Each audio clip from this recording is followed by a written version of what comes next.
Coming up on this episode of One-on-One Sports. Should the NBA have a shorter season? There's at least one coach that thinks that's a good idea. Plus, Rory McIlroy was almost late to his tee time on Sunday, but that didn't stop the Europeans from mounting one of the biggest comebacks in Ryder Cup history. All that and more, and it starts right now.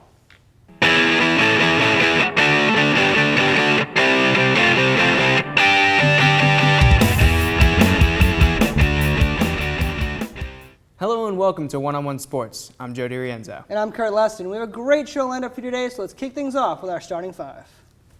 After what felt like an eternity, the era of replacement referees is officially over in the NFL. This weekend, the Zebras of old were back at their regular posts after coming to an 8-year labor deal agreement with the league. The fans welcomed Ed Hockley & Co. back with open arms, even giving a standing ovation to the crew at the Ravens-Broncos game Thursday night.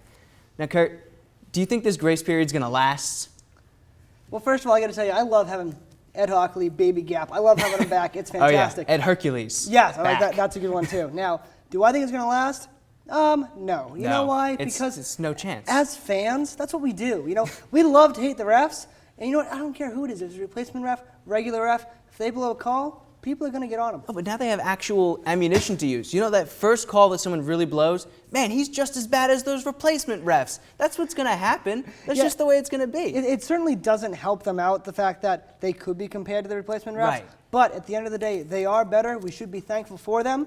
We won't be. Oh, we should be absolutely thankful for them, but it's much easier to just blame them for losing instead of our actual teams. I mean, why should it be our team's fault, right? Right, it has exactly. to be some greater power. Exactly. The life of it's a sports fan, theory. Right? The life of a sports fan.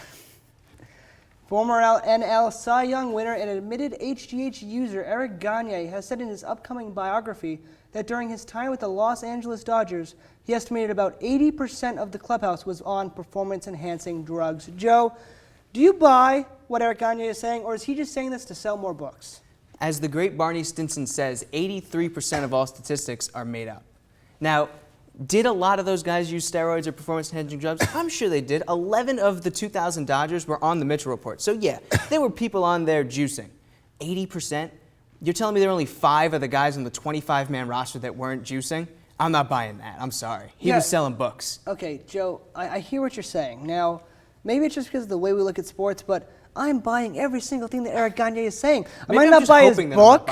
You know, maybe you're too hopeful, but for me, listen, I think of it as the steroids era in baseball. I consider them all to be on it, unless I'm proven otherwise. So yeah, I buy this 110%. Here's my issue. He was on the Mitchell Report. It seems just a little bit too much to me, like he's just bringing the team down with him at this point. But if you look at Canseco, a lot of the players that he put out as being on steroids, a lot of those are right. I think Gagne's right as well.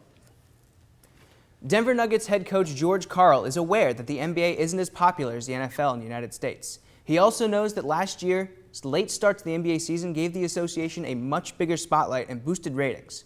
Karl believes that a later start date, along with reducing the NBA schedule to around 62 games, would help teams stay fresh in the playoffs, along with avoiding having to compete with the NFL for viewers. Curt, do you like the idea of a shorter season in the NBA? Everything that George Karl said, I agree with 110%. It's weird because I agree with you, which is something I've never really said before. Let's dive into this, see how this goes, okay? But he's absolutely right. First of all, most professional sports, besides, I'd say football, are way too long in the first place. They can all be shut down a little bit, and we would not miss them, okay? And also, yeah, it would keep the teams fresher, the players fresher. And he's right. You don't have to compete with the NFL, which, let's face it, no one can. No one can compete with the NFL. So why bother competing with them when last season they gained 70% viewership in the first month of their season? That's money. That's money going right into owners and players and coaches' pockets. Why would you not want that? Over 50% of teams make the playoffs in the NBA. Joe, a shorter season makes perfect sense. Right. It makes sense money-wise. It makes sense TV-wise. It makes sense for the players. All around, George Karl, he's all right now. Smart guy. Yes, sir. About a week after disqualifying himself from the lead position for the NL batting title, Melky Cabrera was told by the San Francisco Giants that he would rejoin his team at any point in his 50-game suspension for a positive testosterone test in over. He won't come back in the postseason. He is done. They have shut him down. Joe, right or wrong? This might be the best PR move in baseball history. I'm telling you right now, in the steroids, post-steroids era, whatever you want to call it, the Giants are making the best PR move possible for this team. And you know what? They don't need Melky Cabrera. You know why, Curt? Since Melky Cabrera has been out, the Giants are first in batting average and fifth in runs scored on offense. Okay. What's their offense missing? Joe, listen. My issue is, if you are PR conscious, that's okay. I understand at the bottom line, it's all about looking good and making money. This isn't the way to do it. You're going into the postseason, you want to win the games, right? You do. They like the chemistry that they have without Melky. With Melky Cabrera is their best chance to win games. Listen, he tested positive. People do that all the time in baseball. It's not a huge deal. You let him come back. If they think they can win without him, if they think they can win without him, then they should win without him because it's a good PR move and a good baseball move. Well, they're making a big mistake. Everyone has heard of Wheaties, the breakfast of champions, before, but now kids all across New England can start their mornings off with the breakfast of meatheads, GRONK Flakes. Yes, Rob Gronkowski now has his own cereal. Side effects may include an uncontrollable urge to spike anything you're holding and the belief that you can speak fluent Spanish, but test results are still waiting to be confirmed. Now, Kurt, if you could pick any other athlete, because Gronk is just the perfect choice, but if any other athlete got a cereal, who would it be? First of all, I got to say, that was the greatest intro of all time to a question. That was fantastic. But, good for you. But I'm going to go with Brian Scalabrine, okay? Okay. Listen, the Black Mamba in Kobe Bryant is getting way too much attention, right? We need to give Brian Scalabrine his own cereal called the White Mamba Flakes, okay? That's what we need on shelves.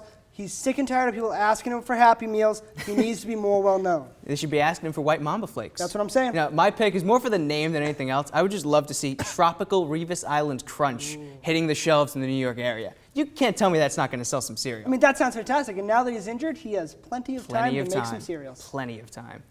We're going to take a break, but when one-on-one returns, I sit down with our NFL experts to look at which divisions have stood out so far this year. We'll be right back.